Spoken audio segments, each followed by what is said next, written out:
বলছি দাদা চোখের প্রবলেম, তাহলে কি মেডিকেলে কোনো প্রবলেম হবে? দেখো চোখের যদি তোমার সমস্যা থাকে তাহলে কিন্তু মেডিকেলে তোমার প্রবলেম হবেই, ঠিক আছে? কারণ মেন হচ্ছে তোমার চোখের টেস্ট, ঠিক আছে? তো আই টেস্ট করানো হবে সেখানে, যেমন ডিস্টেন্স ভিজন টেস্ট হয়ে গেলো, কালার ব্লাইন্ডনেস টেস্ট হয়ে গেলো, এগুলো তোমাকে ওখানে কিন্তু টেস্ট করতে হবে, ঠিক আছে? একটা বুক দেবে, বুকের মধ্যে অনেক নাম্বারিং থাকবে, সেই নাম্বারগুলো তোমাকে বলতে হবে। যদি তোমার চোখের কোনো সমস্যা থাকে তাহলে সেই নাম্বার বলতে পারবে না, এই জন্য তোমাকে ভালো একটা ডক্টর দেখাতে হবে, ঠিক আছে? ভালো একটা ডক্টর দেখাও, যদি কোনো চোখের কোনো প্রবলেম থাকে সেটা ট্রিটমেন্ট করে নাও, ঠিক আছে? কিংবা সকালে উঠে মর্নিংয়ে তুমি চোখের কিছু এক্সারসাইজ করবে, ঠিক আছে?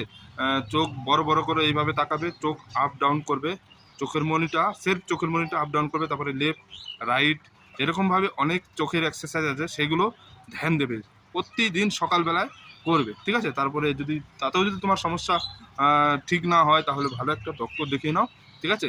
ট্রিটমেন্টটা করিয়ে নাও, তা না হলে কিন্তু মেডিকেলের সময় তুমি ফেল হয়ে যাবে, ঠিক আছে? বোঝাতে পারলাম? ভিডিও ভালো লাগে ভিডিওটি লাইক করে দিও।